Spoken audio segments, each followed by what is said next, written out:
They say you see your life flash before your eyes when you die, but when my husband pushed me off that cliff in Aspen, all I saw was his cold, dead smile. My name is Naomi Carter. I was a successful philanthropist managing a $50 million foundation that helped women rebuild their lives. I thought I had everything: a loving husband, a purpose, respect. I was wrong about all of it. The man I trusted with my life. Charles Carter shoved me off a snowy cliff to steal my fortune. His mistress, my so-called best friend, stood there laughing as I fell. They thought I was dead. They held a beautiful funeral. Charles cried on national television like a grieving saint while secretly transferring every penny I'd ever earned into his accounts. But here's the thing about betrayal: it doesn't always kill you. Sometimes it resurrects you. I survived that fall, and for 10 months I watched from the shadows as they spent my money, destroyed my legacy, and celebrated my death. I discovered secrets that made my blood run cold. I wasn't the first woman he'd killed. There was another wife, another cliff, another fortune. So I did what any woman back from the dead would do. I came home. I walked into a gala filled with Atlanta's elite, removed my mask, and watched my husband's face drain of every drop of blood. His knees buckled. His mistress screamed. The cameras captured everything. But that was just the beginning. Because I didn't come back for revenge, I came back for justice. And before this story ends, you'll see a billion-dollar empire crumble, a monster in handcuffs, and a woman who refused to stay buried. Stick with me. You won't believe what happens next. My name is Naomi Carter. I'm 38 years old, and for the past decade, I've dedicated my life to helping women rise above their circumstances through my nonprofit, the Women Rise Foundation. I grew up in a working-class neighborhood in Detroit, the daughter of a single mother who cleaned houses to put me through college. I built my foundation from nothing, and I built it to honor women like her women who deserved a chance. Tonight, standing on this stage at the Fox Theater in Atlanta, I thought I'd finally made it. I thought I had everything. The spotlight was warm on my face as I held the Crystal Award for Woman of the Year, and the applause rolled through the grand ballroom like thunder. 500 of Atlanta's most influential people were on their feet for me. For a girl from Detroit who used to study by candlelight when the electricity got cut off, this moment felt like vindication. My foundation had just crossed $50 million in funding money that would help thousands of women start businesses, escape poverty, and rewrite their stories. I smiled so hard, my cheeks hurt, and when I looked down at the front table, I saw Charles, my husband of 7 years, and of 7A. He was clapping harder than anyone, his face glowing with what looked like genuine pride. Charles Carter was everything I never knew I needed. Tall, silver at the temples, impeccably dressed in a charcoal Tom Ford suit that probably cost more than my first car. He was a financial advisor to some of the wealthiest families in Georgia, the kind of man who moved millions with a phone call and never broke a sweat. When we met at a charity auction 9 years ago, I thought he was out of my league. But he pursued me with the kind of old-fashioned courtship that felt like something out of a movie.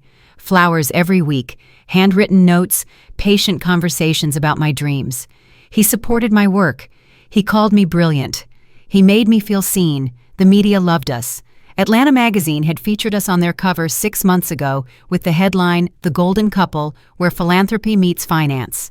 In the photo, we stood on the terrace of our Buckhead home, his arm around my waist, both of us laughing at something the photographer had said. We looked perfect. We looked happy. And I thought we were. After my speech, I worked the room shaking hands and accepting congratulations. A waiter handed me a champagne flute, and tucked beneath it was a small cream-colored envelope. No name on the front. I almost threw it away, assuming it was just another donation pledge card. But something made me open it. Inside was a single sheet of paper with a typed message. No signature, no letterhead, just words that made my stomach drop. Your foundation money is building his empire. Check account number 847392. You don't know who your husband really is. I read it twice, then folded it quickly and slipped it into my clutch. My hands were shaking. Around me, people were laughing, networking, celebrating. I scanned the crowd looking for anyone watching me, anyone suspicious. But there were hundreds of faces, and none of them stood out. I told myself it was nothing. Jealousy. A competitor trying to rattle me. The nonprofit world could be cutthroat and success made enemies, but even as I rationalized it, I didn't throw the letter away, and I didn't tell Charles about it. That night when we got home, I tucked the letter into the bottom drawer of my desk in my home office. Charles never went in there. It was my space filled with grant applications and donor files and vision boards for the foundation's future. I sat at my desk for a long time staring at that drawer, wondering why I was hiding it from him. We didn't have secrets, did we? The next morning, Charles surprised me with breakfast in bed and an announcement. "I've booked us a trip to Aspen for our anniversary," he said, setting down a tray with fresh croissants and coffee. 4 days, just the two of us. "You've been working so hard, baby. You deserve a break." I should have been thrilled. Aspen in December was a dream, snow-covered mountains, cozy lodges, the kind of romantic getaway we hadn't taken in years. But something about his timing felt off. He'd been unusually attentive for the past few weeks. More compliments, more gifts, more interest in my schedule. I told myself I was being paranoid that the anonymous letter had poisoned my thoughts. A few days before we were supposed to leave, I walked past his study and heard him on the phone. His voice was low, almost a whisper, and the door was cracked just enough for me to catch fragments of the conversation. "It'll be done by the weekend. No one will question it. Everything's in place." I pushed the door open. "Who was that?" Charles looked up, his face smooth and pleasant. "Just a client, investment timeline." He smiled at me, warm and reassuring. But his hand had moved to his wrist, his fingers covering the face of his Patek Philippe watch. It was a nervous habit I'd noticed more and more lately. That watch, a wedding gift from his stepmother Evelyn, was engraved on the back with words I'd always found cryptic. "Time reveals all truths." Whenever Charles lied or avoided a question, his hand went to that watch. He probably didn't even know he was doing it. "What investment?" I asked, keeping my voice light. "Boring financial stuff," he said, standing and kissing my forehead. "Nothing you need to worry about. Are you packed for Aspen?" I nodded, but I wasn't satisfied. That night, I logged into our joint bank account, something I rarely did. Charles handled most of our finances. He was the expert after all. But I wanted to see if there was anything unusual. Any withdrawals to account 847392. I scrolled through months of transactions. Everything looked normal. Maybe the letter really was just someone trying to cause trouble. A week later, we stood on a snow-covered cliff overlooking Aspen Valley. The view was breathtaking, endless white peaks against a crystalline blue sky. Charles had suggested we take a walk before dinner, and I'd agreed, grateful for the fresh air and the beauty of the moment. The cold bit at my cheeks, but I felt alive. Charles took my hand. His grip was firm, almost too firm. "You trust me, don't you?" he asked, his voice quiet. It was such a strange question. I looked up at him, ready to laugh it off, to say, "Of course I did." But something in his expression stopped me. His eyes were unreadable, distant. And when I glanced down at our clasped hands, I noticed something that made my blood run cold. His wrist was bare. The Patek Philippe watch, the one he never took off, was gone. "Where's your watch?" I asked, my voice sharper than I intended. Charles's grip on my hand tightened. "I left it at the lodge. The cold isn't good for the mechanism." That was a lie. He'd worn that watch through Michigan winters, Atlanta summers, beach vacations where the humidity made my hair frizz. He never took it off. Never. My heart started hammering in my chest, and suddenly the beauty of this mountaintop felt suffocating. We were alone up here. Completely alone. The hiking trail was empty, the lodge a 20-minute walk behind us, and ahead of us was nothing but cliff edge and open sky. I pulled my hand away from his. "I need to ask you something." "Of course." His voice was pleasant, but his eyes had gone flat, empty. I reached into my coat pocket and pulled out the folded papers I'd printed that morning while he was in the shower. My hands were shaking, but I forced myself to meet his gaze. "I found something. Transfers from the foundation account to a company called Carter Holdings. $5 million over the past 18 months. I never authorized any of this, Charles. I never even heard of Carter Holdings." He didn't flinch, didn't blink, just stood there with that pleasant expression frozen on his face like a mask. And look at this. I continued unfolding the papers with trembling fingers. These are authorization forms with my signature, except I never signed them. This isn't my handwriting. It's close, but it's not mine. My voice was rising now, panic creeping in around the edges. Charles, someone forged my signature to steal from my foundation. We need to call the police. We need to— Naomi. He said my name quietly, almost gently, the way you'd speak to a child who doesn't understand something simple. What? I stared at him, waiting for shock, for anger, for the supportive husband who would help me figure out who had betrayed us. But that husband didn't appear. Instead, Charles took a step toward me. Not the warm, affectionate movement of a concerned spouse. This was something else, something predatory. I took a step back instinctively, and my heel scraped against loose rocks near the cliff edge. My stomach lurched. "You should have left it alone," he said, his voice still calm, still pleasant. "You should have just enjoyed the gala, enjoyed this trip, and never looked at those accounts." The words didn't make sense at first. My brain couldn't connect them to the man I'd slept beside for 7 years, the man who'd held me when my mother died, the man who'd promised to love me forever. "What are you talking about?" He took another step forward. I took another step back. There was nowhere to go. Behind me was nothing but air and a 100-foot drop into the ravine below.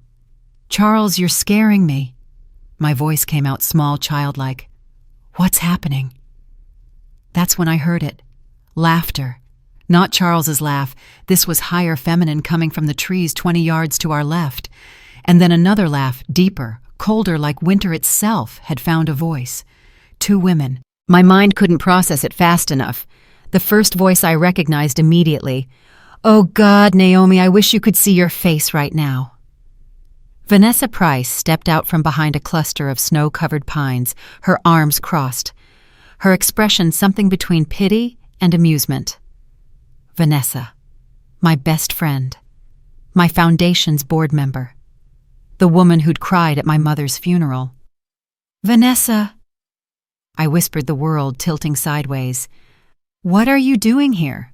What's going on?" "She's here because I asked her to be," Charles said simply. "We all needed to be here for this." The second figure emerged from the trees, and even through my shock I recognized her. Evelyn Carter, Charles's stepmother. 70 years old, elegant, in an expensive wool coat, her white hair perfectly styled despite the mountain wind. She'd always made me uncomfortable the way she watched me during family dinners, like I was something she was appraising for resale. Now she looked at me with open contempt. "Really, Charles?" Evelyn said, her voice crisp with disapproval. "Must you drag this out? We have a schedule." My legs went weak. This wasn't real. This couldn't be real. "I don't understand. Someone please tell me what's happening." Charles's face softened into something almost apologetic. "Almost. I'm sorry it had to be this way. I really am. You're a good person, Naomi. You just had too much money." The words landed like blows. Too much money. My foundation money. The $50 million I'd raised to help women like my mother. And suddenly, horribly, everything made sense. The forged signatures, Carter Holdings, the anonymous letter warning me, the unusually attentive behavior these past weeks, this trip. "You're going to kill me." I said the words hollow in my mouth. "You're going to kill me and take everything." "Not take," Evelyn corrected, stepping closer. "Inherit, legally. You're about to have a tragic skiing accident and your devoted husband will be devastated. He'll need time to grieve, and then he'll need to manage your estate. It's all very tidy." I looked at Vanessa, desperate for some sign that this was a nightmare, that my friend would help me. "Vanessa, please. We've known each other for 10 years. I was at your wedding. You can't—" "I can," she said coldly. "I did. Do you know how exhausting it was pretending to care about your little empowerment speeches? You were always so proud of yourself, so convinced you were changing the world. You were just rich and naive." She glanced at Charles. "Finish it. I'm freezing." Charles moved fast. One moment he was 3 feet away, the next he was on me, his hands on my shoulders shoving hard. I screamed, my hands flying up instinctively, grabbing at anything. My right hand caught the front of his shirt, and I heard fabric tear something small and hard pressed into my palm as a button ripped free. My left hand grazed his forearm, and suddenly his watch was flying through the air, the leather strap broken, tumbling down with me. The world became a chaos of wind and sky and snow. I was falling, my scream swallowed by the rushing air. I caught a glimpse of 3 figures silhouetted against the sunset at the cliff's edge, watching me plummet. Evelyn's voice carried down, clear and cold as ice. "Make sure they find enough of her to identify. We need this clean." Then I hit the snow. The impact drove the air from my lungs and pain exploded through my entire body. I couldn't breathe, couldn't think, could only lie there in the freezing white silence as blood pooled warm beneath my head. My vision blurred darkness creeping in from the edges. Somewhere nearby I heard a faint ticking sound, then nothing. Time stopped meaning anything. Cold seeped into my bones. Above me, stars began to appear in the darkening sky. I tried to move my fingers and felt something hard pressed into my right palm. A button. Monogrammed. Through fading consciousness, I saw letters embroidered in silver thread. CRC. Not Charles Carter. Someone else. But who darkness took me before I could figure it out. Hours must have passed. The temperature dropped below freezing. Snow began to fall soft and silent, covering me like a burial shroud. My fingers twitched. My chest rose with a shallow, rattling breath. Somehow, impossibly, I was still alive. Beside me in the snow, partially buried, lay Charles's Patek Philippe watch. The crystal face was shattered into a spider web of cracks. The hands had stopped at exactly 11:11. I woke to the smell of pine and wood smoke and pain everywhere. Every breath felt like knives in my ribs. My head throbbed with a deep, nauseating ache that made it hard to think.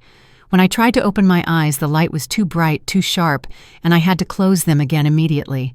I could hear voices nearby, low and concerned, speaking words I couldn't quite grasp. "She's burning up," a woman said. "Elijah, we need to get her temperature down." "I know, Ruth. I'm doing what I can." A man's voice, deep and gentle. "Lord, please watch over this child." I tried to speak, to ask where I was, but my throat was raw and no sound came out. Strong hands lifted my head, and someone pressed a cup of water to my lips. I drank greedily, coughing, and the pain in my chest flared white-hot.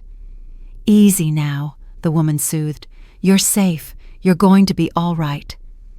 But I didn't feel safe. I felt lost, untethered, like I was floating in dark water with no idea which way was up. When I finally managed to open my eyes and keep them open, I saw rough-hewn wooden walls, a stone fireplace crackling with flames, and 2 faces looking down at me with expressions of deep concern. An older black couple, maybe in their 70s. The woman had kind eyes and silver hair pulled back in a bun. The man wore wire-rimmed glasses and had the weathered face of someone who'd spent a lifetime outdoors. "Where am I?" I whispered. "Our cabin," the man said. "In the mountains outside Aspen. I'm Elijah Washington. This is my wife, Ruth. We found you 3 days ago on the hiking trail. You were half frozen, barely breathing." 3 days. The words echoed in my foggy mind, but they didn't connect to anything. I tried to remember how I'd gotten to a hiking trail, why I was there, but there was nothing. Just blank space where memories should have been. "What's your name, sweetheart?" Ruth asked gently. I opened my mouth to answer, but nothing came. No name, no identity, just emptiness. Panic clawed at my chest. "I don't know," I gasped. "I don't know who I am." Ruth and Elijah exchanged a look. "It's all right," Ruth said, taking my hand. "You hit your head pretty badly. The memory will come back. For now, you just need to rest and heal." Over the next few days, I drifted in and out of consciousness, never quite sure what was real and what was nightmare. In my dreams, I was falling endlessly through white space, screaming for help that never came. I saw a man's face hovering above me, his features blurred, but his eyes cold and dead. I heard laughter, high and cruel, echoing from somewhere I couldn't see. 2 women laughing while I died. When I woke from these dreams, I was always clutching something in my right hand, my fingers cramped and aching from holding on so tightly. When I was finally strong enough to sit up without feeling like I might pass out, Ruth showed me what I'd been holding, a shirt button, expensive looking, with silver thread embroidered into the fabric. 3 letters, CRC. I stared at it, willing it to mean something, but my mind remained frustratingly blank. Ruth also placed a broken watch on the bedside table. Its crystal face shattered, the hands frozen at 11:11. On the back was an engraving, "Time reveals all truths, EC." "These were with you when we found you," Ruth explained, "and this was in your coat pocket." She handed me a small piece of paper folded many times. When I unfolded it, I saw a series of numbers, 847392. None of it made sense. I turned the items over in my hands, searching for some spark of recognition, but there was nothing. Just objects that felt important in a way I couldn't explain.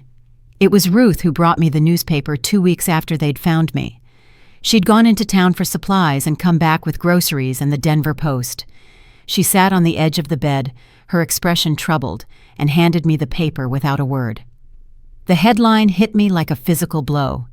Philanthropist Naomi Carter confirmed dead in Aspen skiing accident. Funeral to be held in Atlanta. And below the headline was a photograph of a woman, a black woman with a confident smile, wearing an elegant gown, holding a crystal award. I knew that face. I saw it every time I looked in a mirror, though now it was thinner, paler, marked with cuts and bruises. That was me. That was my face. But the name meant nothing, or everything. I couldn't tell which. I read the article 3 times, trying to absorb the information. Naomi Carter, 38, founder of Women Rise Foundation, $50 million raised for women entrepreneurs, survived by her devoted husband, Charles Carter. Body recovered from a cliff, identified through jewelry and clothing. Tragic accident during anniversary trip. "That's you, isn't it?" Ruth asked quietly. I looked up at her, tears streaming down my face. "I think so, but I don't remember. I don't remember any of this." My hands were shaking so badly I could barely hold the paper. "It says I'm dead. They found my body." "They found someone's body," Elijah said from the doorway. "But you're very much alive." Over the following weeks, memories began to return in jagged pieces. I remembered my name first. Naomi. It felt right on my tongue, familiar. Then I remembered a foundation, women's faces speeches I'd given. I remembered growing up in Detroit, my mother's hands rough from years of cleaning other people's houses. I remembered a wedding, a man in a tuxedo slipping a ring onto my finger. Charles. His name came with a wave of nausea and a flash of memory, his hands on my shoulders shoving hard, the ground disappearing beneath my feet. Ruth asked me one morning if I wanted to contact my family, let them know I was alive. I opened my mouth to say yes, to ask for a phone, but something stopped me, some deep instinct that had nothing to do with conscious thought. If I went back, I would die. Not legally, really, permanently. "No," I said, "not yet." 3 weeks after the Washingtons had found me, I stood in their small bathroom staring at my reflection in the mirror above the sink. My face was different now, thinner, harder. There was a scar above my left eyebrow where a rock had split the skin. My eyes looked older, haunted. I touched my cheek, tracing the line of my jaw as if I could figure out who this person was through touch alone. "Naomi Carter is dead," I whispered to the stranger in the mirror. "But who am I now?" The Washingtons had an old desktop computer in what Elijah called his study, a small room lined with bookshelves and smelling of old paper and lemon polish. Ruth showed me how to use it, her weathered hands patient on the mouse as she explained the basics. I hadn't asked to use it before, afraid of what I might find, but now I needed to know. I needed to see what had happened after I fell. "Take your time, sweetheart," Ruth said, squeezing my shoulder before leaving me alone. "Holler if you need anything." I typed my name into the search bar with trembling fingers. Naomi Carter. Hundreds of results flooded the screen. News articles, obituaries, tributes from colleagues and donors. And there at the top of the results, a link that made my heart stop, Live stream memorial service for Naomi Carter, Morningside Presbyterian Church. The service had been 3 days ago. The video was archived on the church's website, available for anyone to watch. I clicked the link before I could talk myself out of it. The screen filled with the interior of Morningside Presbyterian, one of Atlanta's most prestigious churches. I'd been there for charity events and weddings, always admiring the soaring ceilings and stained glass windows. Now those same windows cast colored light across rows of pews packed with people. I recognized so many faces: board members from my foundation, donors who'd written six-figure checks, politicians I'd lobbied for women's rights legislation, society figures who'd posed with me for Atlanta magazine spreads. They were all there dressed in black tissues pressed to their eyes. At the front of the church sat a gleaming mahogany casket covered in white roses. My casket. The camera panned across the mourners and settled on the front row. Charles sat in the center, his head bowed, his shoulders shaking. He looked devastated, destroyed, like a man who'd lost everything that mattered. I wanted to scream at the screen. I wanted to reach through it and claw his lying face. Beside him, her hand resting on his arm in comfort, was Vanessa Price. She wore a simple black dress and pearl earrings, her expression appropriately somber. She leaned in to whisper something to Charles, and he nodded, wiping his eyes with a handkerchief. They looked like what they were pretending to be: a grieving husband, and the loyal best friend supporting him through unimaginable tragedy. The pastor began speaking, his voice rich and sonorous, as he talked about my work, my dedication to helping women rise above their circumstances, my generous spirit. I barely heard the words. I was scanning the crowd looking for something, though I wasn't sure what. Then I saw her, third row, slightly off to the side, an elderly white woman in an elegant black suit and a wide-brimmed hat. She wore dark sunglasses, even though we were indoors, and something about the way she sat perfectly still and upright made my skin crawl. I knew that posture. I'd seen it at family dinners, at holiday gatherings, at my own wedding. But I couldn't place who she was, not yet. The service continued. Colleagues gave testimonials. A foundation employee read a poem. Then Charles stood to deliver the eulogy, and I had to grip the edge of the desk to keep from putting my fist through the monitor. He walked to the podium slowly, as if every step took effort. When he spoke, his voice broke. Naomi was the love of my life. From the moment I met her 9 years ago, I knew she was special. She had this light inside her, this passion for making the world better. She saw people others overlooked. She lifted up those who'd been knocked down. He paused, covering his face with his hands. The entire church was silent, except for the sound of people sniffling. I thought we'd have forever. I thought we'd grow old together. I thought... His voice cracked completely, and he couldn't continue. Vanessa rose from her seat and went to him, wrapping her arms around him as he sobbed into her shoulder. I tasted bile in my throat. The performance was perfect, Oscar-worthy. If I hadn't known better, if I hadn't felt his hands shoving me off that cliff, I would have believed every word. After the eulogy, the family attorney took the podium. Thomas Brennan was a man in his 60s with steel gray hair and an expensive suit. I'd met him twice, both times briefly at social functions. He cleared his throat and pulled a document from his briefcase.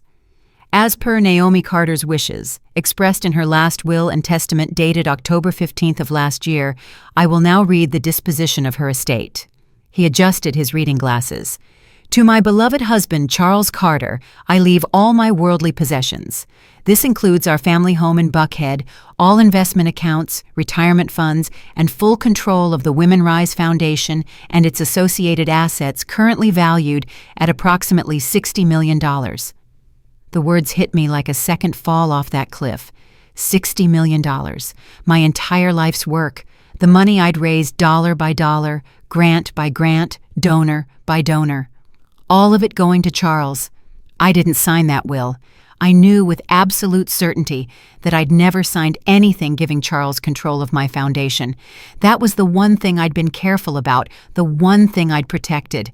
The foundation had its own board, its own legal structure specifically designed so that no single person could control it. Then a memory surfaced, sharp and clear. 3 months ago, Charles had come into my office while I was rushing to finish grant applications. "Hey babe, I need you to sign something real quick," he'd said, sliding papers across my desk. "Just updated insurance stuff. My secretary needs it by 5 or she can't process it." I'd been stressed, distracted, behind on deadlines. I'd signed without reading. 3 pages, maybe 4. He'd kissed my forehead, said thanks, and left. Oh God, I'd signed my own death warrant.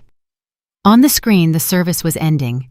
Pallbearers lifted the casket, my casket, and carried it down the aisle. I watched their faces strained with effort, and something nagged at me. They looked uncomfortable, but not because of weight. The casket seemed almost too easy to carry. One of the pallbearers, a man I recognized as a foundation board member, shifted his grip and frowned slightly, as if something wasn't right. After the video ended, I searched for online obituary comments, desperate for any information I'd missed. Most were generic condolences, but one comment posted anonymously 2 days after the funeral made my blood run cold. "That casket was too light when they carried it in. I've been a pallbearer 30 times. I know the weight of the dead." I read it 3 times, my heart hammering. They buried an empty casket, which meant they never found my body, which meant they knew I might have survived, or they wanted the option to claim they'd buried me, even if a body was never recovered. The cremation order Thomas Brennan had mentioned suddenly made horrible sense. No body, no autopsy, no questions. I went back to the funeral video and scrubbed through it again, this time focusing on the woman in the 3rd row. I paused when the camera caught her at the right angle and zoomed in as far as the grainy video would allow. Her hands were folded in her lap, and on her left ring finger was a massive diamond ring, my grandmother's ring, the one my mother had given me on her deathbed, the one I wore every single day, the one I'd been wearing when Charles pushed me off that cliff. My vision blurred with rage. That ring was mine. It was the only thing I had left of my mother, of my grandmother, of the women who'd raised me to be strong, and this woman was wearing it like a trophy. I zoomed in further, focusing on her right hand. Between her thumb and forefinger was a distinctive scar, raised and cross-shaped like an old burn mark. I'd seen that scar before. I knew I had. The memory was right there, just out of reach, like a word on the tip of my tongue. I took a screenshot of her face and used the computer's basic photo editor to enhance it, brightening the image and adjusting the contrast. Despite the sunglasses and the hat brim shadowing her features, I could make out the sharp cheekbones, the thin lips, the aristocratic tilt of her chin. Recognition slammed into me like a freight train. "Evelyn Carter," I whispered to the empty room. Charles's stepmother. But that didn't make sense. Evelyn had always been cold to me, distant and disapproving, but she'd never been openly hostile. She was just Charles's difficult stepmother, the society matron who'd married into old Georgia money and never let anyone forget it. What was she doing at the cliff? Why was she wearing my ring? I stared at her frozen face on the screen, at that cross-shaped scar on her hand, and felt the last pieces of my old life crumble into dust. This wasn't just Charles. This wasn't just Vanessa. This was something bigger, something I didn't yet understand. "Why is she wearing my ring?" I whispered to the screen as if Evelyn might answer. But the only response was silence and the sound of my own racing heartbeat. Leaving the Washingtons was harder than I expected. They'd saved my life and asked for nothing in return except that I be safe. Elijah pressed a small wooden cross into my hand the morning I left, worn smooth from years of handling. "You carry the Lord's protection with you," he said. Ruth cried and made me promise to call every week. I promised, though I didn't tell them I wouldn't be using my real name anymore. I couldn't. Naomi Carter had to stay dead. Ruth's maiden name was Green, and with Elijah's connections to various church networks, I obtained identification documents under the name Maya Green. It wasn't entirely legal, but Elijah knew people who knew people, and he understood without me having to explain that going back to my old life would be suicide. The day I held that driver's license with Maya Green's name and my photograph, I felt something shift inside me, a death and a birth happening simultaneously. I chose New Orleans because it was far enough from Atlanta to disappear, but close enough to eventually return when I was ready. The city had a large black community, a culture built on resilience and reinvention, and a certain anonymity that a place like Atlanta could never offer me. In New Orleans, people didn't ask too many questions about your past. They accepted that sometimes you needed to start over. I found a small storefront in the Treem neighborhood, one of the oldest black communities in America. The space had been a seamstress shop once, then sat empty for 2 years. The rent was cheap, the bones were good, and the location felt right. I used what little money I'd managed to access from an old personal account Elijah helped me retrieve and opened Second Bloom Cafe. The name felt appropriate. A second chance at life, a second bloom after everything had been burned to the ground. I changed everything about my appearance. Cut my hair short and natural instead of the relaxed style I'd worn in Atlanta. Started wearing large non-prescription glasses that changed the shape of my face. Lost 20 pounds. I didn't have to lose the weight falling off from stress and manual labor as I renovated the cafe. When I looked in the mirror now, I saw someone different. Someone harder. Someone who'd died and come back with sharper edges. The cafe became my cover and my purpose. I hired 3 women as my first employees, all of them survivors of domestic violence or financial abuse.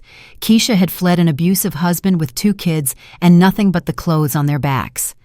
Lydia's ex-boyfriend had stolen her identity and destroyed her credit. Maria's family had controlled every dollar she earned until she was 40. I didn't tell them my story, but they recognized something in me. A kinship. We were all rebuilding from rubble. During the day, I served coffee and beignets and listened to customers' stories. At night, after the cafe closed and my employees went home, I sat in my small office upstairs and researched. I created fake social media accounts and followed Charles, Vanessa, Evelyn, and everyone in their orbit. I read every article about my death, every tribute, every financial filing related to the Women Rise Foundation. I pieced together a puzzle I still didn't fully understand. On my desk, in a small glass box I'd bought at a French Quarter antique shop, sat the broken Patek Philippe watch, the hands frozen at 11:11. Every morning when I came downstairs to open the cafe, I looked at it first. A reminder of the exact minute I'd died, and the minute after, when I'd chosen to survive. 2 months after opening, an elderly black woman became a regular customer.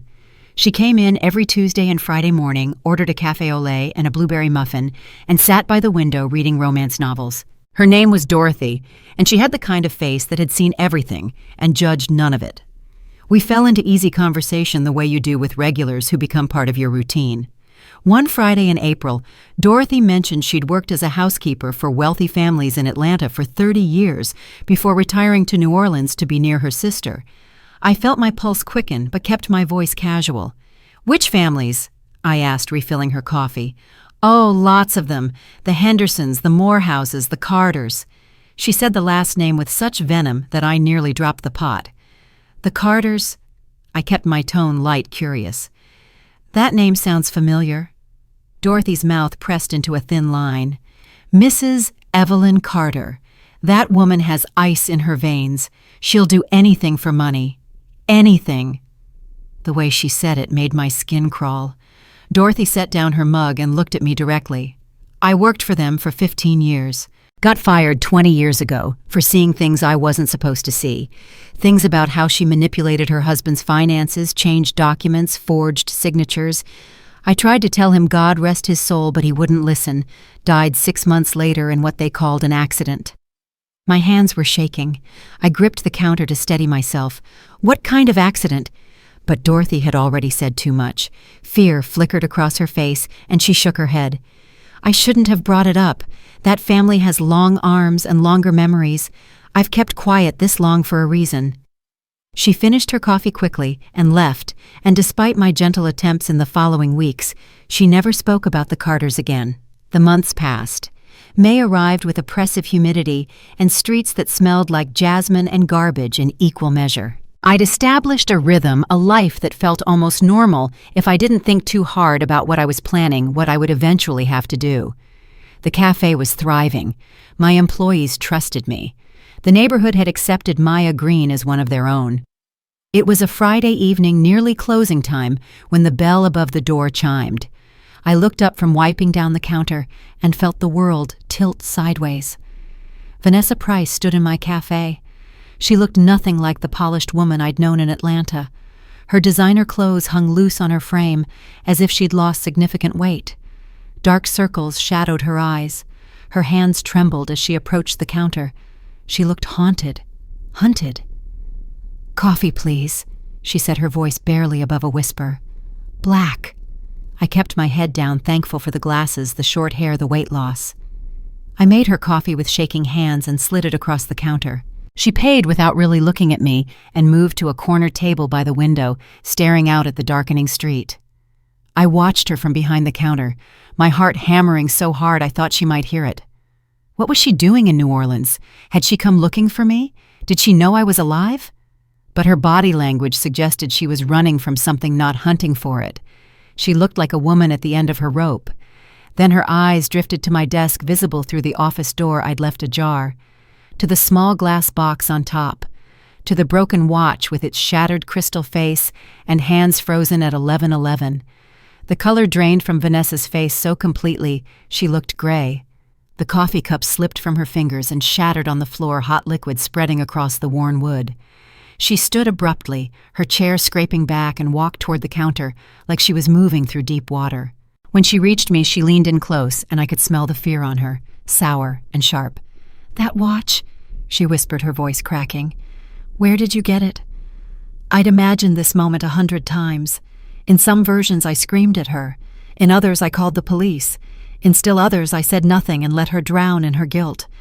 But now, with her standing in front of me, broken and terrified, I felt something unexpected.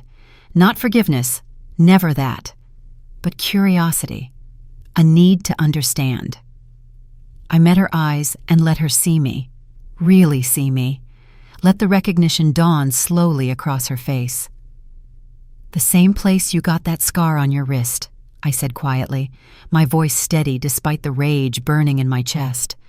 "The place where you watched someone die." Vanessa staggered backward, her hand flying to her mouth. For a long moment she just stared at me, her eyes wide with a mixture of terror and something that looked almost like relief. Then her knees buckled, and I had to catch her before she hit the floor. She was sobbing great heaving sobs that shook her entire body, and I half-carried, half-dragged her to one of the cafe tables. I locked the front door and flipped the sign to closed. My hands were steady, even though my heart was racing. I'd waited months for this moment, dreamed of confronting the woman who'd stood by and watched me die. But now that it was happening, I felt strangely calm. Cold, even. "How?" Vanessa managed to choke out between sobs. "How are you alive? We saw you fall. We saw—" She couldn't finish the sentence. "I survived," I said flatly, pulling up a chair across from her. "No thanks to you." She flinched like I'd slapped her. "I know. God, I know. Naomi, I'm so sorry. I'm so—" Her voice broke completely, and she buried her face in her hands. I waited, let the silence stretch until it became unbearable. Finally, she looked up at me with red, swollen eyes. "I didn't come here by accident. I've been looking for you for 2 months, ever since I noticed something wrong with the funeral records." "What do you mean wrong?" "The body they buried." She wiped her face with shaking hands. "The medical examiner's report didn't match. The height was off by 2 inches. The dental records were flagged as inconclusive." I started asking questions very quietly, and that's when I knew. You'd survived.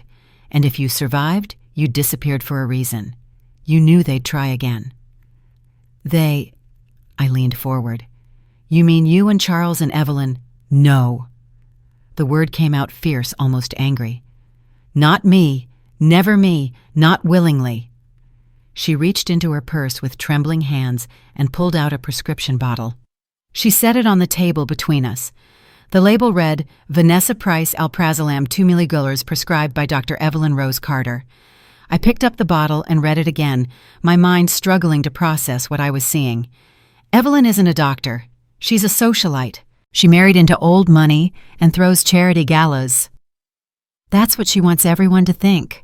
Vanessa's voice was hollow.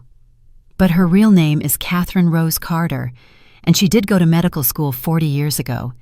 She never finished her residency because she was kicked out for stealing prescription pads. But she kept the knowledge, kept the connections. She's been prescribing me anxiety medication for 3 years, ever since Charles and I started. She stopped unable to say the word, started sleeping together. I finished for her, my voice hard. She nodded miserably. It started 2 years into your marriage. Charles pursued me. He was charming, attentive, made me feel special. I knew it was wrong. I knew I was betraying you, but I was lonely and stupid, and he made me feel like I mattered. Then about a year in, I started having panic attacks. Terrible ones. Charles suggested I see a family doctor, someone discreet, who wouldn't put it on my insurance. That's when Evelyn stepped in. And she's been drugging you ever since. Not drugging, controlling. Vanessa's hands were shaking so badly she had to clasp them together. The medication she prescribed is real, but the dosage is 3 times what it should be. It made me compliant, foggy, easier to manipulate. I didn't realize what was happening until after Aspen. I tried to stop taking it, and the withdrawals were so severe I thought I was dying. That's when I understood. She'd made me dependent, made me controllable. I felt a flicker of something that wasn't quite sympathy, but wasn't entirely cold either. Why are you telling me this now? Because I can't live with it anymore. She looked at me with desperate eyes. Naomi Evelyn isn't Charles's stepmother. She's his biological mother. The words didn't make sense at first. I just stared at her, waiting for the punchline. That's not possible. Charles's mother died when he was young. He told me that when we first started dating. That's what Evelyn told him to say. That's what she's told everyone. Vanessa leaned forward urgently. Her real name is Catherine Rose Carter. She had Charles when she was 17 and gave him up for adoption. Then 25 years ago, she tracked down his adoptive father, a wealthy businessman named Richard Carter. She seduced him, married him, and suddenly she was back in Charles's life as his stepmother. Richard died 6 years later in what was ruled an accidental carbon monoxide leak. Evelyn inherited everything. My mind was reeling. Why would she do that? Why the elaborate deception? Because she has a criminal record. Insurance fraud, embezzlement, forging documents. If anyone looked too closely at her past, if Charles knew who she really was, the whole house of cards would collapse. So she reinvented herself as Evelyn Carter, grieving widow and society matron. And she's been using Charles ever since to execute increasingly elaborate cons. I thought about the button in my pocket, the one I'd clutched as I fell. CRC Catherine Rose Carter. The monogrammed shirt, I whispered. Vanessa nodded. She had them made for Charles years ago, back when she was still using her real name. He still wears them sometimes. He has no idea they're evidence of who she really is. The pieces were falling into place now, a picture so ugly I could barely stand to look at it. Tell me about Catherine Moore. Vanessa went pale. How do you know about her? I heard the name. Dorothy, one of my customers, mentioned working for the Carters. She said Evelyn would do anything for money, and I've done my research. I found the obituary. Catherine Moore, wealthy black philanthropist, died in a skiing accident in Aspen 15 years ago. She was Charles's first wife. Same cliff, Vanessa whispered. Same method. Same outcome. Evelyn collected $10 million in life insurance from that death. The pattern is exact, Naomi. She identifies successful women. Wealthy women, preferably women of color, because they're less likely to have extensive family networks that might ask questions. She has Charles court them, marry them, gain their trust. Then when the timing is right, when the assets are accessible, they have an accident. And Evelyn absorbs their wealth. I felt sick. How many? Catherine Moore for certain. You. And I think there might have been others, but I don't have proof. What I do know is that she's already started grooming the next target. A venture capitalist from California named Jessica Lynn. Charles met her at a conference last month. Evelyn's already planning the timeline. The rage I'd been holding at bay for months threatened to overwhelm me. And you knew all this. You knew, and you still stood there and watched Charles push me off that cliff. I didn't know until after. Vanessa was crying again, but I had no sympathy left. I swear to God, Naomi, I thought I was just having an affair with a married man. I thought the worst thing I'd done was betray my friend. I didn't know about Catherine Moore. I didn't know about the pattern. Not until that day in Aspen when Evelyn made me come along. She said she wanted me to see what happened to women who got in her way. She wanted me to understand that I was expendable too, that if I ever tried to leave, if I ever talked, I'd be next. She made you watch, I said slowly, understanding dawning. She made me watch, and she laughed. Vanessa's voice dropped to barely a whisper. When Charles pushed you when you fell, Evelyn laughed, and then she turned to me and said, "Remember this. This is what happens when people become inconvenient." I pulled the monogrammed button from my pocket and set it on the table between us. I grabbed this when I fell. CRC. I didn't understand what it meant until now. Vanessa stared at the button like it was a snake. That's evidence. Physical evidence connecting Evelyn directly to your attempted murder. I know. I met her eyes. Which is why you're going to help me take her down. Naomi, you don't understand what you're dealing with. Evelyn has connections everywhere. Police, judges, lawyers. She's been doing this for decades and never been caught. If we move against her and fail, we won't fail. My voice was hard as steel. Because I have something she doesn't know about. I have you, and I have the fact that she thinks I'm dead. Vanessa gripped my hand across the table, her fingers ice cold. Evelyn made me watch her kill you. She said if I ever told anyone I'd be next. But I can't live like this anymore. So here's what I know. She's planning something bigger. And if we don't stop her now, we're both dead. Over the next 3 days, Vanessa told me everything. We sat in my apartment above the cafe until dawn, drinking coffee that had gone cold hours ago, while she laid out the entire architecture of Evelyn's operation. The shell companies, the falsified documents, the network of corrupt attorneys and complicit accountants. It was massive, intricate, and terrifying in its scope, and it became clear that confronting Evelyn directly would be suicide. We needed evidence. We needed leverage. We needed help. I still had access to an emergency account I'd set up years ago. Money the foundation board didn't know about meant for situations where women needed to disappear quickly from abusive situations. $50,000 that Charles and Evelyn had never found because it was buried under layers of corporate structure they'd never bothered to examine. I used $30,000 of it to hire Marcus Webb. Webb came recommended through Ruth Washington's nephew, who worked in criminal justice in Houston. He's the real deal, the nephew had told me over the phone. Former FBI specialized in financial crimes, got forced out because he wouldn't drop an investigation into a senator's wife. He's got nothing to lose and everything to prove. When I met Webb at a coffee shop in the Garden District, I understood immediately why he'd been forced out. He had the kind of intense, uncompromising energy that made powerful people nervous. Mid-50s graying at the temples, with eyes that missed nothing. I told him everything showed him the button to watch the newspaper clipping about Catherine Moore. I even told him my real name. He listened without interrupting, taking notes in a small leather journal, and when I finished, he looked at me with something like respect. "This is going to take time," he said. "These kinds of people are careful. They've been doing this long enough to cover their tracks. But everyone makes mistakes. Everyone leaves traces.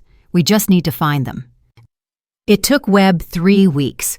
3 weeks of 14-hour days of following paper trails through a dozen jurisdictions, of calling in favors from former colleagues who still believed in actual justice. And then he called me with news that made my hands shake. "I found it," he said, his voice tight with controlled excitement. "Evelyn has an offshore account in the Cayman Islands. It's under her birth name, Catherine R. Carter. $47 million, Naomi. Money siphoned from at least 6 different charitable foundations over the past 2 decades, including yours. Can we access it? Not directly, but I have the bank's information, and I have an idea." The idea was audacious and possibly illegal, but I was past caring about legal niceties. Using Webb's research on standard banking security protocols, I crafted a persona Sarah Mitchell compliance officer for the Cayman International Bank's Fraud Prevention Department. I practiced the script for 2 days, modulating my voice to sound crisp, professional, slightly bored. Then I called Evelyn's bank. The representative who answered was polite but cautious. I explained that we were conducting routine security updates following a recent data breach and needed to verify account holder information. Standard procedure. Nothing to worry about, just confirming security questions for enhanced protection. I could hear the representative typing, pulling up Evelyn's account. "I'll need to speak with Mrs. Carter directly to verify," the representative said. "Of course, we can schedule a call, but I'll need her contact information on file to confirm we have the correct account holder." The representative, following protocol, asked me to verify the last 4 digits of the phone number on file. I gave 4 random digits. "That's incorrect," the representative said. "I have." And then she read out Evelyn's actual number. "My apologies," I said smoothly. "Let me update our records. And can you confirm the security question on file we're standardizing all accounts to the same format?" "Mother's maiden name." "Perfect. And the answer we have is—" I paused, waiting. "Whitmore," the representative said, and I had to suppress a surge of triumph. Over the next week, with Webb's technical expertise and some carefully orchestrated social engineering, I gained access to Evelyn's offshore account. What I found there was more damning than I dared hope. Not just the money, but email records, dozens of them. Emails between Evelyn and Charles planning my death with the casual efficiency of people planning a vacation, discussion of timing, location, weather conditions. And buried in an archived folder, payments totaling $2 million to a man named Cole Rivers, dated 2 days before my fall. The payment description read simply, "Cleanup Services Aspen Project." "We need to find Rivers," I told Webb. "Already on it," he said. It took Webb another 2 weeks to locate Cole Rivers, who was living under an assumed name in Albuquerque, New Mexico.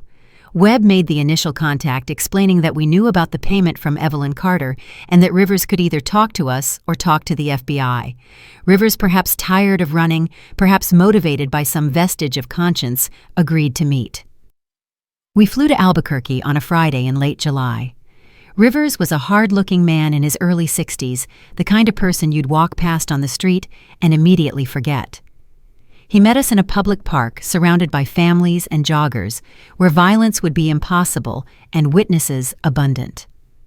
"I took her money," Rivers said without preamble. "But I didn't do the job. I'm a lot of things, but I'm not a killer. When she explained what she wanted, make sure the body was never found, make sure there were no loose ends, I knew it was murder. So I took the $2 million and disappeared. Kept the clothes she gave me, the ones she said had your blood on them from the initial fall. Figured they might be useful insurance someday." "Why didn't you go to the police?" I asked. Rivers laughed bitterly. "Lady Evelyn Carter has half the police in 3 states on her payroll. I go to the cops, I end up dead in a ditch. I stay quiet and disappear, I get to live. Simple math." Webb recorded everything on video with Rivers's full consent. We had him sign a notarized statement. The bloody clothes, my clothes from that day, still stained with my DNA, Rivers, turned over in a sealed evidence bag. It was damning, irrefutable proof. 2 days after we returned to New Orleans, Webb called me. "Rivers is dead," he said flatly. "Car accident on I-40. Police are calling it a drunk driving incident, but the man I met wasn't drunk. Someone got to him." I felt sick, but I wasn't surprised. Evelyn was tying up loose ends, but she was too late. The video testimony was safely stored with 3 different attorneys' copies made and distributed. Rivers's death couldn't erase what he'd told us. While Webb worked the evidence gathering, I launched my own campaign, a psychological operation designed to destabilize Charles to make him paranoid and sloppy. I started small. Anonymous phone calls to his private cell at 2 a.m, playing recordings of my voice from old foundation speeches. "Together we rise," my recorded voice would say, and then the line would go dead. I sent emails from untraceable addresses containing nothing but photographs of the Aspen Cliff time stamped with the date he'd pushed me. Then I escalated.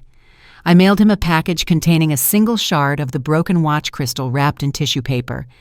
The note inside read, "Time reveals all truths. I have 7 more cameras. Who else should see the footage?" Through Vanessa, who was still pretending to be loyal, I learned that Charles was unraveling. He'd started drinking heavily vodka at breakfast scotch at lunch. He'd become paranoid, checking over his shoulder, constantly jumping at unexpected sounds. He and Evelyn were fighting their carefully controlled partnership, fracturing under pressure. He wanted to stop, to disappear, to run. Evelyn wanted to stay the course, to maintain the illusion. Their conflict was a crack in the armor, and I intended to widen it until the whole structure collapsed. By mid-August, I had everything. Emails documenting premeditated murder, bank transfers showing financial motive, video testimony from Cole Rivers explaining the cleanup operation, physical evidence in the form of bloody clothing with my DNA, the monogrammed button connecting Evelyn directly to the crime scene. It was overwhelming, irrefutable proof of conspiracy to commit murder and decades of financial fraud. I compiled it all into a single folder, meticulously organized, every piece of evidence cross-referenced and documented. On the cover, I wrote in black marker, "Evidence the murder of Naomi Carter." I made 3 copies. The first went to the FBI field office in Atlanta, addressed to the Financial Crimes Division. The second went to the IRS Criminal Investigation Unit. And the third I mailed to Charles at our old home in Buckhead. Inside Charles's copy, I included a handwritten note on expensive stationery, the kind I used to use for foundation correspondence, the kind he'd recognize immediately. "I'm coming home, husband. Are you ready to meet your wife's ghost?" Vanessa called me the day Charles received the package. "He opened it during breakfast," she said, her voice shaking. I watched his face go white. He dropped his coffee cup, and it shattered everywhere. Then he locked himself in his study for 6 hours. When he came out, he looked like he'd aged 10 years. "Good," I said coldly. Over the following weeks, Vanessa fed me details of Charles's unraveling. He'd hired a private security team that followed him everywhere. He'd changed all the locks on the house, installed new cameras, stopped going to the office. He wasn't sleeping, wasn't eating properly. He'd started seeing Naomi everywhere, a woman crossing the street with her posture, someone in a restaurant with her laugh, a figure sitting in a parked car watching the house. Vanessa said he'd wake up screaming in the middle of the night, convinced I was standing at the foot of the bed. He confronted Evelyn yesterday. Vanessa told me during one of our secret phone calls. He was drunk, shouting. He said, "What if she's alive? What if we didn't actually kill her?" And Evelyn just looked at him with those cold eyes and said, "Then we finish what we started." "How did Evelyn seem?" I asked. "Rattled," Vanessa admitted. "She's trying not to show it, but she's scared. She's been transferring money aggressively, moving it through accounts faster than usual, and she doubled her own security." Vanessa was walking a dangerous tightrope. By day, she played the loyal accomplice, attending foundation board meetings as interim director and reporting to Evelyn about the FBI inquiries that had started trickling in. But at night, she fed me everything, where Evelyn kept her backup files, which attorney was helping with the money laundering, when Evelyn met with her mysterious business associates. She'd even started planting evidence, leaving her laptop open to incriminating emails where law enforcement would eventually find them during their investigation. "I'm terrified every second," she confessed. "If Evelyn figures out what I'm doing, she won't—" I said, though I wasn't entirely certain. "Just hold on a little longer." I decided it was time to escalate. I sent both Charles and Evelyn a copy of the video the security footage Webb had helped me obtain from a private camera system near the cliff. It showed everything. Charles pushing me, Evelyn watching, Vanessa standing frozen in horror. The message I included was simple. If anything happens to Vanessa or to me again, every news outlet in America will have this by morning. Turn yourselves in within 72 hours, and I'll let you control the narrative. It was a complete bluff. I had no intention of letting them control anything. But I knew it would force them into panic, into mistakes. It worked better than I'd hoped. 2 days later, Evelyn tried to board a flight to Mexico City using a passport under her real name, Catherine Rose Carter. Border Patrol stopped her based on an anonymous tip about hidden offshore accounts and potential tax evasion. She was detained for 12 hours before her lawyers secured her release, but the damage was done. The FBI now had a reason to look closer. And they looked. With the evidence I'd provided, they launched formal investigations into both Charles and Evelyn Carter. Conspiracy to commit murder, insurance fraud, money laundering, tax evasion. They reopened the Catherine Moore case from 2008, comparing the circumstances to my attempted murder. They interviewed dozens of former Foundation employees, former housekeepers, former business associates. A pattern emerged: financial irregularities spanning decades, women who'd gotten too close to the truth suddenly fired or discredited, money disappearing and reappearing in unexpected places. Thomas Brennan, the attorney who'd notarized my forged will, was subpoenaed. He lasted approximately 45 minutes before flipping completely. Yes, Evelyn had paid him $500,000. Yes, he'd known the will was forged. Yes, he'd helped structure the offshore accounts. He gave them everything in exchange for immunity. The walls were closing in. I could feel it from 800 miles away in New Orleans. Late one Saturday night in early September, my phone buzzed with a text from Vanessa. "He has a gun. He's been in his study for hours with a gun on the desk watching that video on repeat. I think he's going to kill himself." Part of me thought that would be justice. But another part, the part that still believed in actual accountability in trials and public shame and consequences that lasted longer than a bullet, wanted him alive to face what he'd done. I sent one more message, one more ghost haunting him from beyond the grave. The text went to his private number, the one only family had. "See you Saturday, Charles, at the gala. Your wife will be waiting." The Women of Legacy Gala was held at the Grand Hyatt in downtown Atlanta, the same venue where I'd received my Woman of the Year award almost exactly 1 year ago. I stood across the street Saturday evening, watching guests arrive in their evening gowns and tuxedos, and felt my heart hammering against my ribs. 500 of Atlanta's elite were gathering inside. Politicians, celebrities, philanthropists, all there to celebrate women's achievement and, ironically, to honor my memory. Charles was scheduled to present the Naomi Carter Memorial Award at 8:30. I checked my watch, 7:45. It was time. Vanessa had gotten me inside, using credentials for Maya Green, a mysterious donor from New Orleans who'd recently contributed significantly to the foundation. My invitation was impeccable, my table assignment prime table 3 with a perfect view of the stage. I wore an elegant black gown I'd found in a vintage shop in the French Quarter, and a Venetian mask that covered the upper half of my face. My hair was styled differently, pulled back in an elegant updo instead of the loose waves I used to wear. Between the mask, the new hairstyle, and the weight I'd lost, I was unrecognizable. Security waved me through without a second glance. Inside, the ballroom glittered with crystal chandeliers and white roses. I found my seat and waited, my hands folded calmly in my lap, even though every nerve in my body was screaming. At 8:25, Charles walked onto the stage. He looked terrible even from a distance, his face drawn and pale, his movements stiff and uncertain. He approached the microphone to scattered applause and began speaking about my legacy, about the work I'd done, about how much he missed me. The lies flowed easily from his mouth, practiced and smooth, despite his obvious distress. Then the video screens flanking the stage flickered. Charles faltered mid-sentence, looking confused. The foundation montage that had been playing cut out abruptly, replaced by security footage I recognized immediately. The aspen cliff, Charles and I standing at the edge, and then his hands on my shoulders shoving hard, my body falling backward into nothing.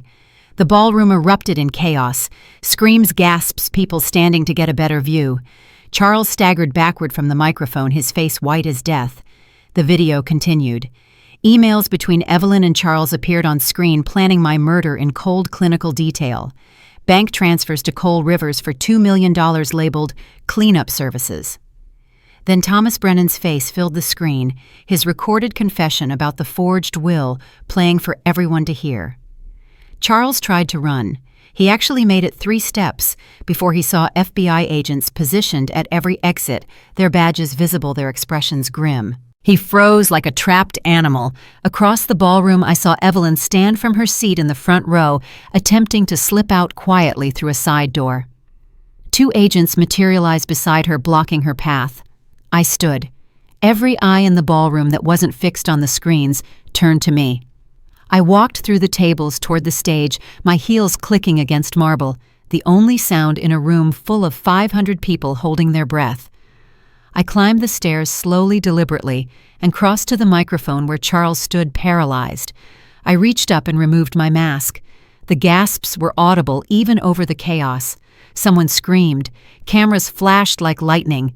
Charles made a sound that wasn't quite a word, his knees buckling, and he had to grab the podium to stay upright. "Good evening, Atlanta," I said into the microphone, my voice steady and clear. "I apologize for missing my own funeral. I was a bit indisposed."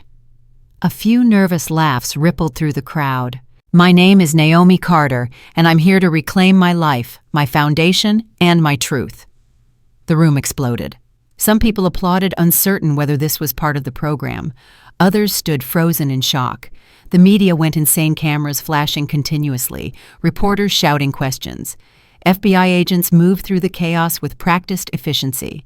They reached Charles first. An agent pulled his arms behind his back and cuffed him, while cameras captured every moment. Charles didn't resist. He just stared at me with an expression caught somewhere between horror and what looked almost like relief, as if some part of him was grateful this was finally over. Evelyn was next. Unlike Charles, she remained perfectly composed as agents handcuffed her, her spine straight, her expression cold and aristocratic. As they led her past the stage, she paused and turned to look directly at me. She leaned in close enough that only I could hear and whispered, "You think you won? Check your foundation account, darling. Every penny is gone, and legally, it's mine." I smiled at her, the kind of smile that had nothing to do with warmth. "Actually, Evelyn, the IRS has already frozen all your accounts. Every penny is being recovered as we speak. But thank you for that confession. It's being recorded." I touched the small microphone clipped inside my dress. For the first time, Evelyn's mask cracked. Her smile vanished, replaced by naked fury. The agents pulled her away, but she turned back one last time. Her lips moved, forming words without sound. "This isn't over." That night, alone in my hotel room, my phone buzzed with a text from an unknown number. "Evelyn has one more card to play. Watch your back. A friend." The morning after the gala, I met with the Foundation's forensic accountant, expecting to begin the process of reclaiming control of my life's work. Instead, he delivered news that made my stomach drop. "The money's gone," he said, spreading printouts across the conference table. "All $50 million, transferred to 15 different offshore shell corporations in the 2 weeks before your death was announced. The authorization documents bear your signature." My forged signature. Evelyn had been thorough, methodical planning for every contingency. Even from a jail cell, she was still playing chess, while I thought I'd already won the game. Gregory Stone, Evelyn's high-powered defense attorney, filed a motion within 48 hours. His argument was as elegant as it was infuriating Evelyn as Charles's biological mother, and therefore Naomi's next of kin through marriage, had legal authority to manage Foundation assets after Naomi's death. The transfers occurred while I was legally deceased, creating a gray area that Stone intended to exploit mercilessly. He was arguing that Evelyn had done nothing wrong, that she'd simply managed an estate she had legal rights to control. I wanted to scream. I'd survived being pushed off a cliff, clawed my way back from death, and now Evelyn was going to steal everything anyway using legal technicalities. That's when Vanessa called. "I have something," she said, her voice tight, with barely controlled excitement. "I've been copying Evelyn's files for over a year. Everything. Emails, financial records, phone logs, encrypted files I managed to access. I turned it all over to the FBI and IRS this morning."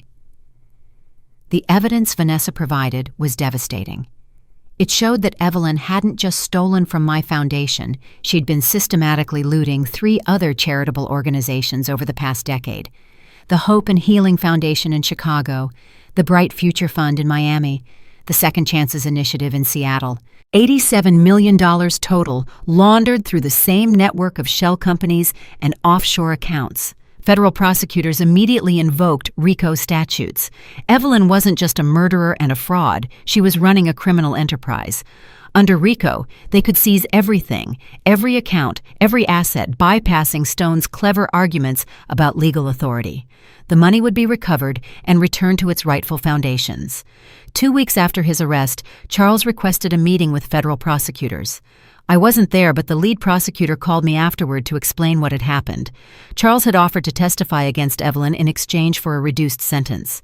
He'd provided detailed accounts of 25 years of manipulation, starting from when Evelyn had re-entered his life when he was 22. He'd described how she'd isolated him from anyone who might help him break free, how she'd groomed him into her accomplice, how she'd orchestrated not just my attempted murder and Catherine Moore's death, but 3 other suspicious deaths tied to insurance payouts. He was credible, the prosecutor told me. Broken, remorseful, but credible. We offered him 40 years with possibility of parole after 30 if he cooperates fully. I should have felt vindicated. Instead, I felt exhausted. Charles was a monster, but Evelyn had made him one. Both things could be true. Both things were true. 3 days later, I received a letter from Evelyn, delivered through her attorney as legal correspondence. I opened it with shaking hands and read words that turned my blood to ice. Dear Naomi, you're a survivor. I'll give you that. But you've made a grave mistake coming back from the dead. There are people who are very unhappy with what you've exposed. People I've protected all these years. People who have more to lose than I do. Watch your back, dear. The cliff isn't the only way to fall. I turned the letter over to the FBI immediately, but the threat was clear. Evelyn had connections I didn't know about people with resources and motivation to silence me permanently. That night, I had a meeting with my attorney to discuss the foundation's restructuring. I returned to my temporary apartment in Buckhead 3 hours later to find my door unlocked. Nothing was stolen. Nothing was disturbed. But in the bathroom, written on the mirror in red lipstick, was a message that stopped my heart. Same cliff, same time, come alone, or Vanessa dies. Below the words taped to the mirror was a photograph of Vanessa leaving her apartment that morning. Someone had been watching her. Someone knew where she lived, what she looked like when she was vulnerable. I pulled out my phone to call the FBI, but another text arrived from an unknown number, 24 hours, come alone. Tell anyone and she's dead.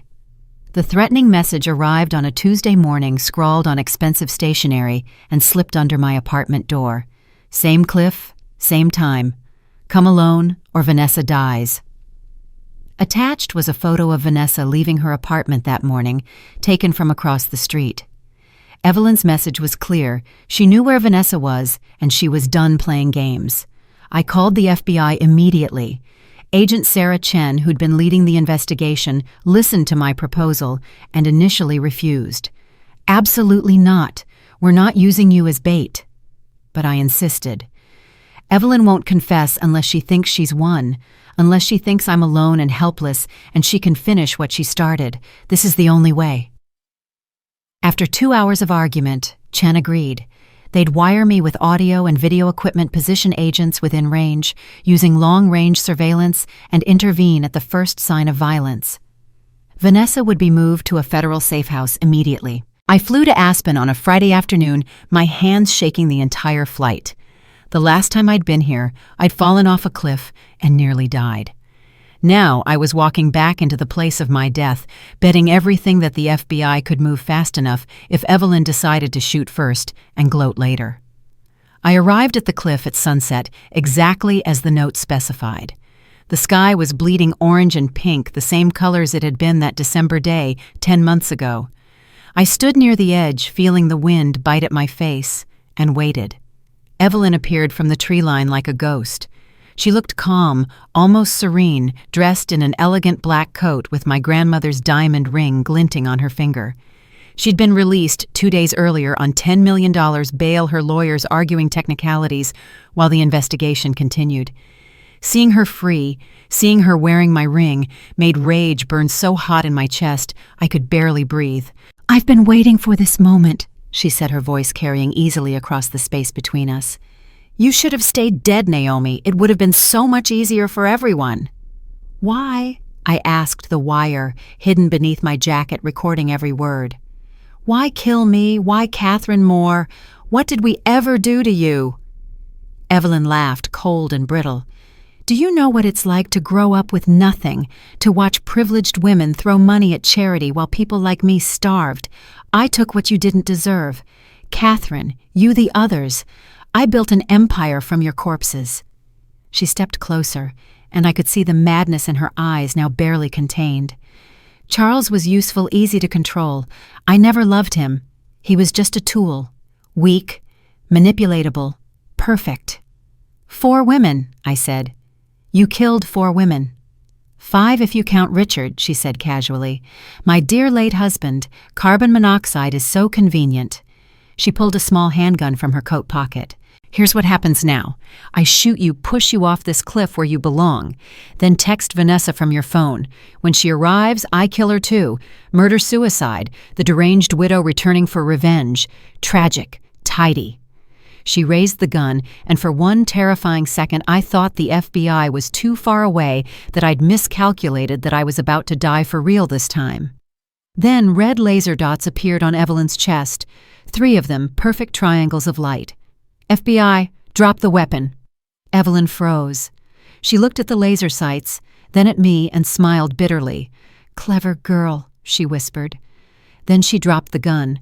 As agents swarmed from the trees and cuffed her, Evelyn turned back to me one last time. "You want to know the saddest part? Charles actually loved you. He cried for 3 days before pushing you, but I didn't give him a choice. I never do." I watched them lead her away, and when the police vehicles disappeared down the mountain road, I walked to the cliff edge, the place where I'd ended, the place where I'd begun. "This is where Naomi Carter ended," I whispered to the wind, "and where she began again." With Evelyn in federal custody and her confession recorded, the FBI reopened the Catherine Moore case. They exhumed her body from a cemetery in suburban Atlanta and conducted a full autopsy with modern forensic techniques. The original investigation in 2008 had been cursory, the death ruled accidental based on circumstantial evidence and Evelyn's careful staging. But the new autopsy revealed what had been missed: fractures in Catherine's ribs and shoulders, consistent with being pushed, forcefully defensive wounds on her hands, bruising patterns that told a story of violence, not accident.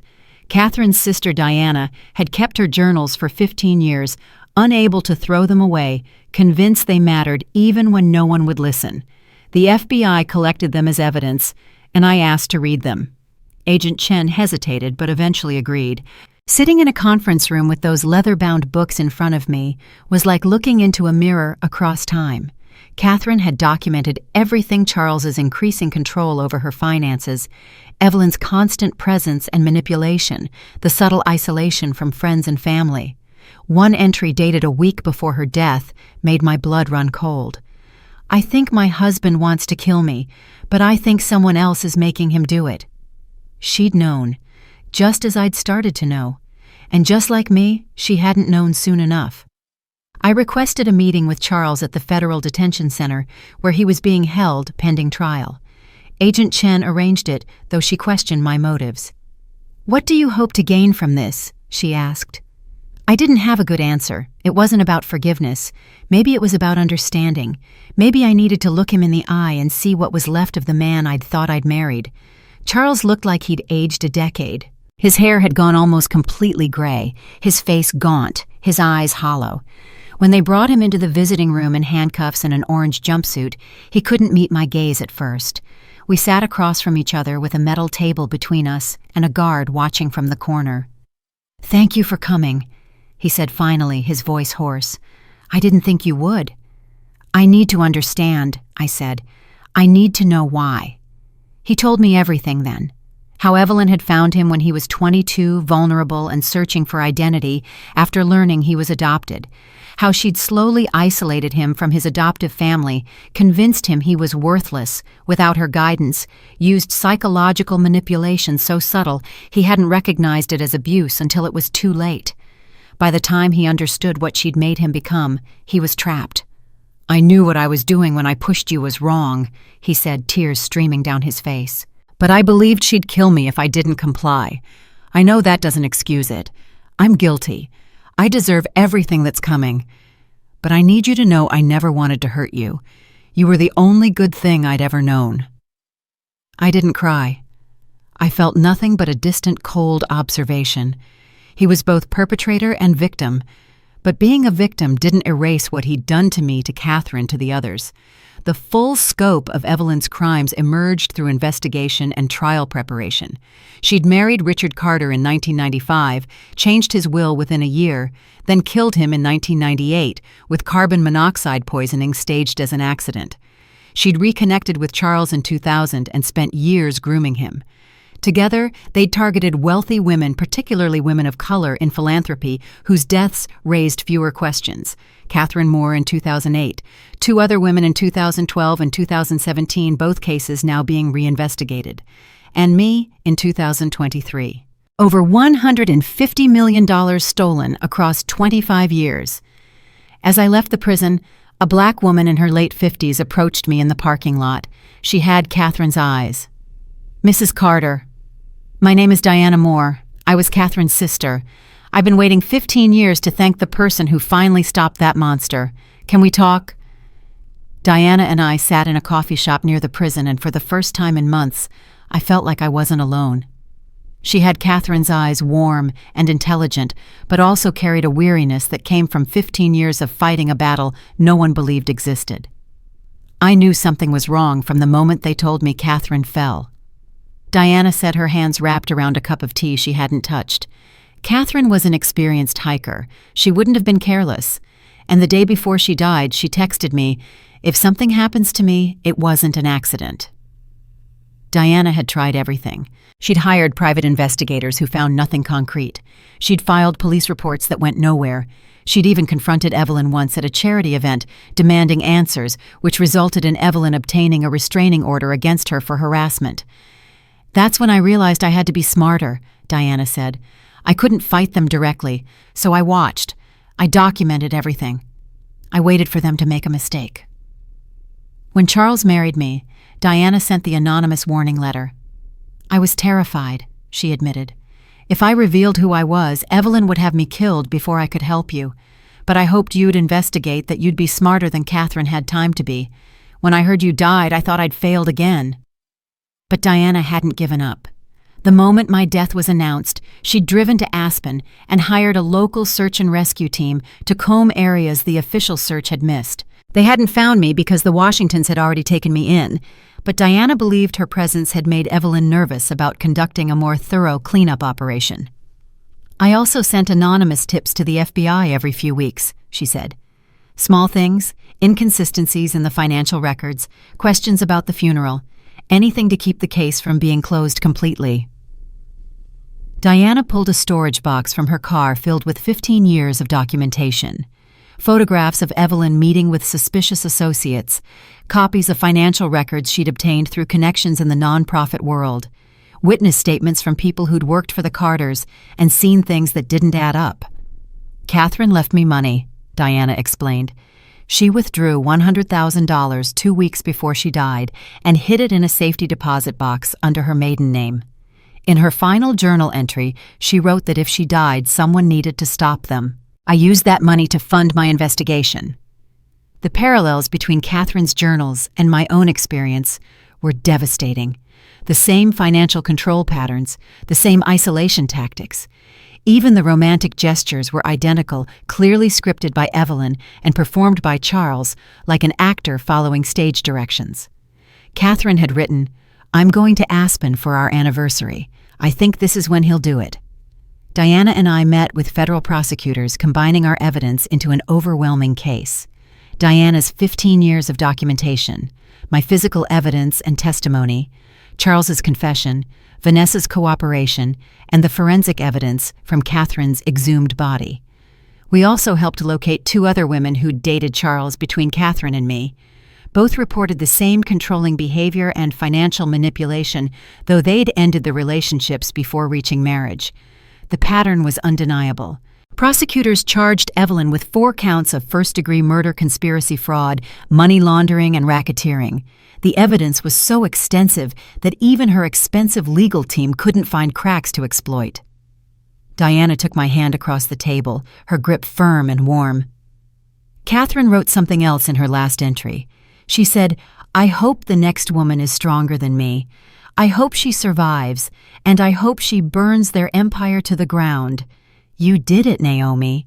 You finished what Catherine started." I met her eyes, feeling the weight of Catherine's hope and Diana's 15-year vigil. Then let's make sure Evelyn never sees freedom again. The trial began on a cold Monday in November, and from the moment I walked into the Fulton County Courthouse, I knew this would be different from anything I'd experienced. The media had dubbed it the Black Widow Trial, and every major news outlet had cameras positioned outside. Inside the courtroom was packed with reporters, victims' advocates, and curious observers who'd lined up at dawn for a seat. Evelyn sat at the defense table in an impeccable navy Chanel suit, her white hair perfectly styled, her face a mask of calm composure. She looked like she was attending a garden party, not facing 4 counts of first-degree murder. Her defense strategy became clear during opening statements. Her attorneys painted Charles as a sociopathic manipulator who'd controlled his fragile elderly mother. They claimed Evelyn was a victim herself, manipulated by her own son, and that all evidence against her was either circumstantial or fabricated by Charles to reduce his sentence. It was audacious, desperate, and completely unconvincing once the evidence started rolling in. Over 3 weeks, prosecutors built a case so overwhelming that even Evelyn's expensive legal team couldn't create reasonable doubt. They played the video of Charles pushing me off the cliff, and the audio was crystal clear, Evelyn's voice directing cleanup operations. They presented email records, planning multiple murders with chilling efficiency. Financial experts walked the jury through decades of money laundering, showing how Evelyn controlled every dollar. Thomas Brennan testified about the $500,000 Evelyn paid him to forge my will, his voice shaking as he described her cold precision. Cole Rivers's video testimony recorded before his death explained in detail how Evelyn had hired him for cleanup services and exactly what she'd expected him to do with my body. Diana Moore took the stand and presented Catherine's journals, reading aloud her sister's final entry predicting her own murder. The courtroom was silent except for the sound of people crying. The 2 women who'd dated Charles between Catherine and me testified about Evelyn's disturbing presence in their relationships, how she'd appeared at dinners uninvited, called constantly controlled Charles's schedule. And finally, I took the stand. I'd prepared for this moment for weeks, but nothing could have prepared me for the feeling of looking directly at Evelyn while recounting how her son pushed me off a cliff at her direction. I spoke calmly, clearly, walking the jury through every detail of my attempted murder and the investigation that followed. Evelyn stared at me the entire time, that slight smile never leaving her face, and I stared right back. The jury deliberated for 6 hours. When they returned with guilty verdicts on all counts, Evelyn finally broke. She stood up, her face twisted with rage, and screamed, "I built an empire. I deserve that money. These women were weak. They wasted their lives on charity while I had nothing." The judge ordered her removed as bailiffs struggled to restrain her, her screams echoing through the courthouse. 1 week later, at sentencing, Judge Patricia Morrison delivered a statement that would be quoted in every news outlet across the country. "You are a predator who targeted successful women, weaponized your own son, and showed no remorse for destroying multiple families. You treated human lives as transactions and women as resources to be harvested. The court sentences you to 4 consecutive life sentences without possibility of parole." As they led Evelyn away, she looked truly old for the first time, her shoulders slumped, her face gray. Charles's trial was quieter, almost anticlimactic. He pleaded guilty, testified fully, and expressed genuine remorse. The judge sentenced him to 40 years with eligibility for parole after 30. As they led him away, he looked at me and mouthed, "I'm sorry." I didn't respond. Later I told Diana, "He was a victim once. Then he became a monster. Both things can be true, but he still has to pay." Outside the courthouse, reporters swarmed me. One called out, "What's next for you, Mrs. Carter?" I smiled genuinely for the first time in what felt like years. "It's Ms. Carter now, and I'm just getting started. I have a foundation to rebuild and women to help. The work isn't finished." 6 months after Evelyn's conviction, I stood in front of a packed auditorium in New Orleans, looking out at 500 faces, waiting to hear me speak. It was June 2025, exactly 18 months since Charles pushed me off that cliff, and today marked the official launch of the 1111 Foundation. The name honored the moment, frozen on that broken watch the minute I died, and the minute after, when I chose to survive. Vanessa sat in the front row as our executive director finally free from the medication that had controlled her for years. Diana Moore served as our legal counsel, bringing her 15 years of investigative experience to help other families seeking justice. My 3 employees from Second Bloom Cafe held board positions, each of them understanding intimately what it meant to rebuild from nothing. We'd secured $30 million in startup funding from recovered Carter assets and new donations with partnerships across 50 organizations nationwide. I'd divorced Charles, reclaimed my maiden name of Jefferson, and bought a home in Treme, choosing to stay in the city that had sheltered Maya Green when Naomi Carter needed to disappear. Before the launch, I'd returned to Aspen one final time. I hiked to the cliff alone on a clear morning that felt eerily similar to that December day. The broken Patek Philippe watch sat heavy in my pocket, and when I reached the edge, I pulled it out and held it in my palm. The hands still frozen at 11:11. I thought about everything I'd lost, a marriage built on lies, an innocence I could never reclaim, the life I'd carefully constructed over 38 years. But I'd also gained things I never knew I needed: strength forged in survival, purpose clarified through pain, and a true identity that belonged only to me. I held the watch over the edge and spoke to the wind and the mountains and whatever ghosts still lingered. This is where Naomi Carter died at 11:11, but it's also where she chose to live at 11:12. I released it, watching it tumble down into the ravine, finally letting go of the last piece of that nightmare. At the Foundation's opening reception, a young black woman approached me nervously, introducing herself as Maya. The irony of the name made my chest tighten. She told me her story in a whisper, how her husband controlled every dollar, isolated her from family, and she was terrified he was planning something terrible. She'd seen my story on the news and found the courage to come. I took her hand. "You're not alone, Maya, and you're not the last person I'm going to save. We'll get you safe, help you rebuild, and when you're ready, maybe you'll help the next woman who walks through that door. That's how we break the cycle." When I stepped onto the stage to deliver the keynote, I looked out at hundreds of faces and felt Catherine Moore's presence, felt Diana's 15-year vigil, felt every woman who'd ever been pushed to the edge. "They tried to bury me," I said, my voice steady and strong. "They threw me off a cliff, held a funeral, took everything I'd built. But here's what they didn't understand. You can't bury someone who's already decided to rise. Every woman in this room knows what it's like to be pushed, maybe not off a literal cliff, but pushed to the edge of despair, pushed past your limits, pushed into silence.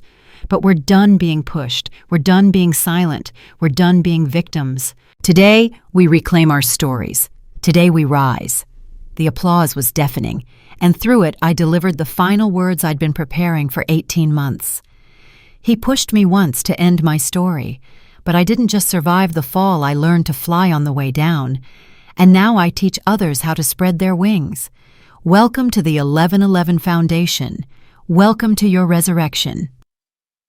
And that is the story of Naomi Carter, the woman who died at the hands of her husband, but rose from the ashes to reclaim justice. From a victim pushed off a cliff to her death, she transformed into a symbol of resilience and hope for thousands of women facing violence, financial abuse, and betrayal. Evelyn Carter, the cold-blooded killer who took the lives of 4 women over 25 years, finally paid the price with 4 consecutive life sentences without parole. Charles Carter, though once a victim of his own mother's manipulation, still faces 40 years in prison for his role as an accomplice to murder. And Naomi Jefferson, has built a new legacy from the ruins of her past. The 1111 Foundation is not just a charity organization, but a beacon of light guiding lost women back to safe harbor. If this story touched your heart, if you believe in the power of resilience and justice, Please subscribe to our channel so you don't miss other moving and meaningful stories like this one. Leave a comment and let us know your thoughts about this extraordinary journey. What do you think about Naomi's decision to choose justice over revenge? Does Charles deserve a second chance? And most importantly, if you or someone you know is in a similar situation, never lose hope. There is always a way out. There are always people ready to help, and there is always a chance for you to rewrite your own story. Thank you for listening to Naomi's story. Remember, sometimes we must die once to truly learn how to live. Hit that subscribe button, share this video with someone who needs to hear it, and join us in spreading the message that no one has to stay buried. Together we rise.